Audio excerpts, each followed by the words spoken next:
Welcome to Creepypasta Theater, a show where we explore the strange world of creepypasta.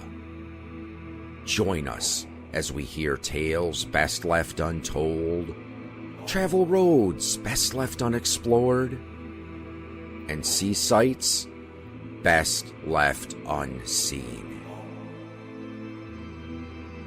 Today's story: Your Oldest of Friends. Author unknown. This story can be found on creepypasta.fandom.com and is protected by Creative Commons license.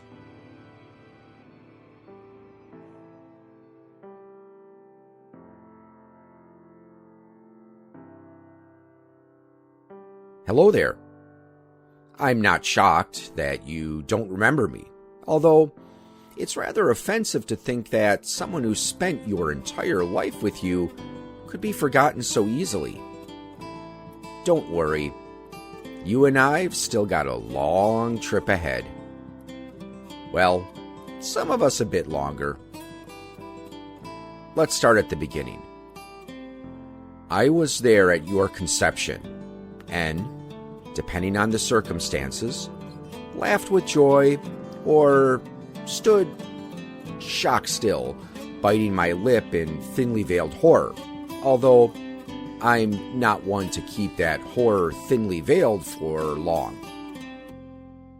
Over the years, you've given me many names: Jimmy, Sarah, Harry, Mark, but my favorite of these was the one I was addressed by you first as you called me friend. I was there for your infancy, which in truth was one of the best times for me. It was the first time you had taken the initiative for the expansion of what you knew and what you ultimately wanted to accomplish. I loved it because it was then that you learned to implore, to seek out the world around you. I watched you grow throughout your childhood as you learned the basic principles of mathematics, art, language, music, all the things that fostered your creativity. You may not have had many friends at this point in time, so you sought to give me a specific form of one you could play and learn with. Oh, and how we played. As you grew, though, you withdrew gradually from my presence. I understand, for you had made some friends throughout the years. I was not jealous per se, so I gave you distance.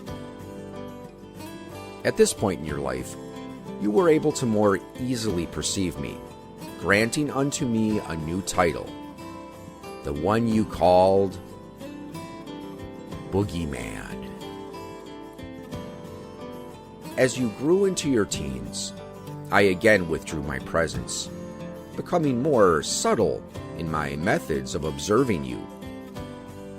I watched from afar as your tastes grew in maturity. Some of you fostered your desire to create. Others honed your talents in sports, or music, or even writing. I must say, some of your pieces were quite impressive. That spiral of yours might need a little work, but you'll get there. Maybe. And now, we are at the end of your late teens. I observed in almost nauseating detail as you fell in love, or in sweet relief if you didn't. Do you have any idea how large a concentration of bacteria that the human mouth contains? Simply disgusting. Undoubtedly, for all those who survived till this stage, there are dozens who didn't. I must say they did make the most pleasing sounds as the worms and other creepy crawlies made Thanksgiving out of their fragile bags of flesh.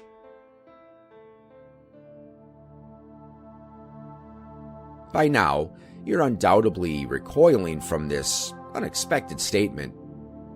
Allow me to feed off my own ego for a moment. I love the ones who created me. You just gave me a name to go by and a form to occupy. In no way were you influential in how I came about.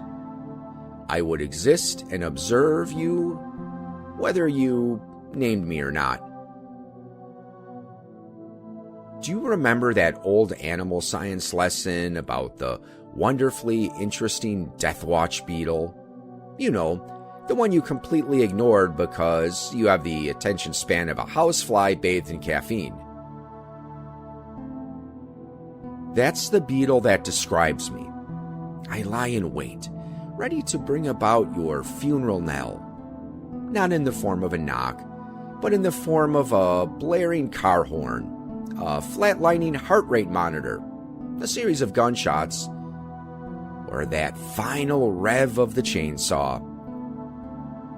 I claim to be your friend because it's my job. In truth, I'm the reason you wake in the early morning. I'm the chill that runs down your spine at the feeling of being touched by unfamiliar hands. I've had my hand in every tragedy, big or small, since civilization started. I am the last thing your fragile mind sees before the chilling grip of death rips your consciousness from your hollow cage of existence.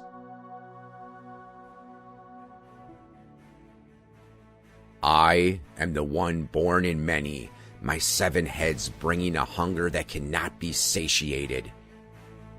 And before you die, I shall plant a single kiss, drawing the air from your lungs, deoxygenating your blood, and dragging your lifeless corpse beneath your floorboards. It's nothing personal. The market demands it. Despite the value that the Christian faith places on them, one's soul is really only worth 2 or 3 of your dollars in reality. As usual, I have no doubt that at this point, you've passed this conversation off as a joke, a long-winded narrative spoken by some loser on an old, broken-down computer.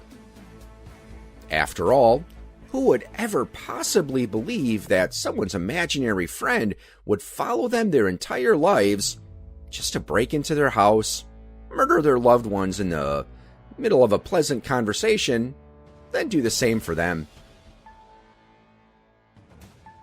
My poor, sweet, delusional fool. What gave you the impression that I was imaginary?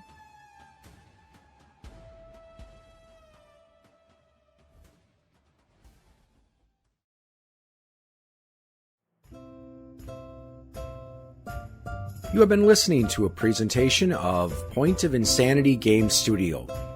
Visit us on the web at www.poigamestudio.com.